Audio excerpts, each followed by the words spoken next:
साथियों जय श्री राम।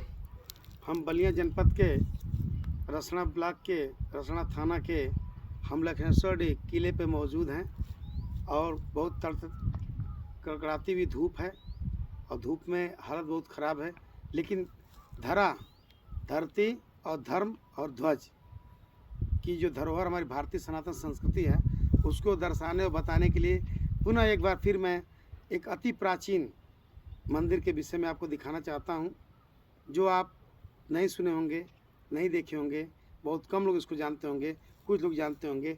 आज मैं उस खेत में खड़ा हूं। यही वो पावन मातृभूमि है जिस भूमि से भगवान विष्णु की 16 अवतार वाली एक ही मूर्ति है, उसमें 16 अवतार का चित्र उकेरित किया गया है और भगवान विष्णु की मूर्ति यहीं से खुदाई से प्राप्त हुई थी। और वो जगह जो है पावन, इस पावन भूमि में जहाँ खड़े हैं वो जगह यहाँ पे है, जो मंदिर की दीवार जो हमारी कॉर्नर दिखाई दे रहा है, जहाँ पे घास जमी, वहीं से खुदाई हुई और वहीं से मूर्ति मिली।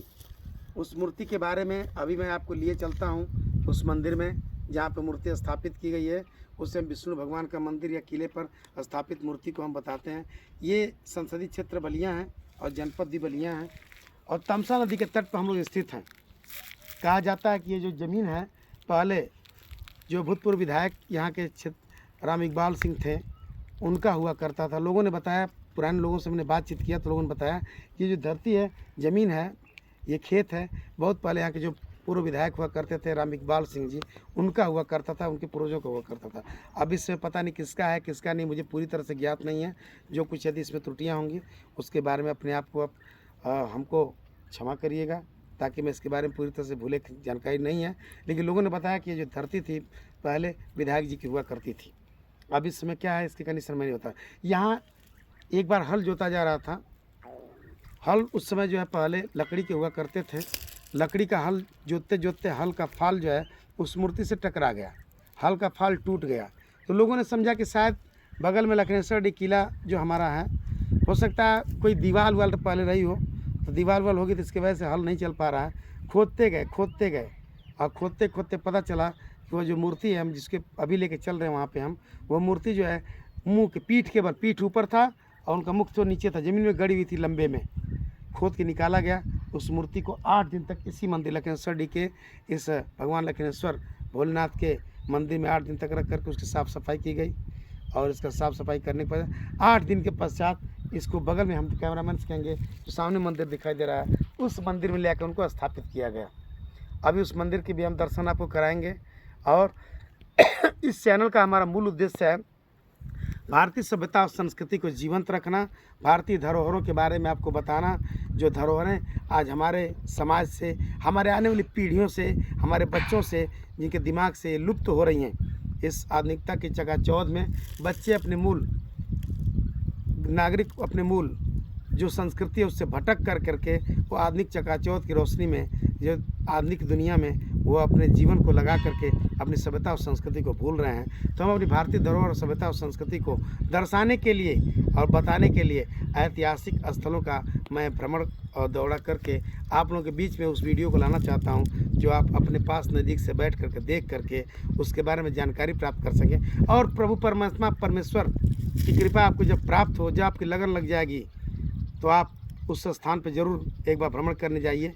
क्योंकि राहुल संकीर्तन ने बोला था अथातो घुमक्कड़ जिज्ञासा, यानी उनके जानने की जो इच्छा होती है वो घूमने से प्राप्त होती है। मतलब जानने की जो इच्छा थी उनकी, घूमने से जितना अधिक ज्ञान प्राप्त होता है किताबों से पढ़ने से और रटने से हमें नहीं प्राप्त होता है। इसलिए आप भी एक बार इन ऐतिहासिक स्थलों का, जो हमारे भारतीय संस्कृति की धरोहर है, एक बार इसका ज़रूर एक बार आकर के, जब भी आपको समय मिले, जिस क्षेत्र में जाएं, एक बार ज़रूर इन धरोहरों का आकर के अपने आँखों से दीदार करें, इनका दर्शन करें और उसको देखें कि हमारी संस्कृति कितनी पुरानी है और कितनी प्राचीन है, जो आज हमारे बीच में अभी भी जीवंत है। इसकी रक्षा करना, इसकी सुरक्षा करना और इसको आगे तक बचा के संजो के रखना हम सभी का परम कर्तव्य है। हम इसकी रक्षा नहीं करेंगे तो हमारी पीढ़ियां कैसे हमारे सभ्यता और संस्कृति के बारे में जानेंगी कि हमारी सभ्यता और संस्कृति, हमारा धर्म किसका परिचायक था? सौहार्द का, प्रेम का, उदारता का, समानता का, एकता का। यही तो संस्कृति हमारी ऐसी थी जो विदेशियों को भा गई। हमारे आतिथ्य सत्कार के भाव ने उनको यहाँ पर रहने के लिए विवश किया और रह करके उन्होंने छल पूर्वक हम लोगों को गुलाम बनाने का कार्य किया। हमारी उदारता को उन्होंने कमजोरी समझा। लेकिन धन्य है यह भारत संस्कृति, धन्य है भारत भूमि और धन्य है भारत के लोग जो अपने अंदर विश्व को समा लेने वाली अपनी संस्कृति को विद्यमान रख करके अनेक सभ्यता और संस्कृति को अपने अंदर समा चुके हैं, अनेकता में एकता का मिसाल प्रस्तुत करते हैं। इसीलिए मैं अपनी बात को अब आगे बढ़ाते हुए मैं चाहूँगा कि हम लोग चलेंगे उस मंदिर पे जहाँ पे यहाँ से निकली हुई, इस मिट्टी से निकली हुई इस पावन भूमि, हो सकता है इस भूमि के अंदर बहुत कुछ छुपा हुआ हो, हम नहीं जानते हैं। जगह जगह शिवलिंग निकल रहे हैं, जगह जगह शिव की प्रतिमाएं, किसी की प्रतिमा मूर्ति निकल रही हैं जो स्थापित की गई हैं, जिन्होंने खेत जोता टकरा गया तो निकल गया। लेकिन अब हम इसके बारे में कुछ अधिक नहीं कहना चाहेंगे, लेकिन यह ज़रूर कहना चाहेंगे कि ये जो ऊंचाई पर जो विद्यमान ये जो भूमि है, हो सकता है कि प्राचीन काल में या मंदिरों का जखीरा रहा हो, प्राचीन काल में सनातन के परिचायक रही हो, एक धर्म का स्थल रहा हो यहाँ पे, जो खुदाई से आज भी अवशेष के रूप में, उनके चिन्ह के रूप में, पत्थर के रूप में प्राप्त होते हैं। और भारतीय आस्था पत्थरों में ही विद्यमान रखती है। पत्थर को हम लोग भगवान मानते हैं, और भगवान तो हम प्रत्येक चीज़ों को मानते हैं, वायु है, जल है, अग्नि है, सब चीज़ों को मानते हैं। लेकिन प्रतीकात्मक रूप से स्वरूप को दर्शन करने के लिए हम मूर्त के रूप में पत्थर को पूजते हैं, नदियों को पूजते हैं, अग्निदेव को पूजते हैं, वायु को पूजते हैं, सबको पूजते हैं, जो हमारी आस्था का प्रतीक है। धन्य ऐसी संस्कृति और धन्य हम लोग जो ऐसी संस्कृति में जन्म लिए हैं और जन्म लेते हैं। इस संस्कृति में और इस देश में जन्म लेने के लिए देवता भी तरसते हैं। इसलिए हम अपनी वाणी को अब विराम देता हूँ। आगे कैमरामैन से कहेंगे हम लोग चलेंगे मंदिर के पास, जहाँ पे हमारी 16 अवतार वाली भगवान विष्णु की एक अनोखी अलौकिक मूर्ति, पता नहीं किसने बनवाया, कब बनवाया, क्या उसका इतिहास है, इसके बारे में किसी को पता नहीं। इतनी प्राचीन है वो, किसको इसके बारे में पता नहीं है। त्रेता काल का बना हुआ ये शिवालय, शिवलिंग त्रेता काल युग, इनका कई युग बीत गए, कुछ इतिहास में अता पता नहीं है। हम चलेंगे आज उस भगवान विष्णु के दर्शन करने, जो जिन्होंने समय समय पर अवतार लेकर के धर्म की रक्षा किया है, अधर्म का नाश किया है, शत्रुओं का दमन किया है, शत्रुओं पर विजय प्राप्त किया है, और ऋषि मनीषियों की और धर्मावलंबियों की और धर्म की रक्षा करके प्रजा का और इस देश का, समाज का और धर्म का पालन किया है। आइए हम चलते हैं। ओम नमो भगवते वासुदेवाय नमः। चलते हैं मंदिर की तरफ।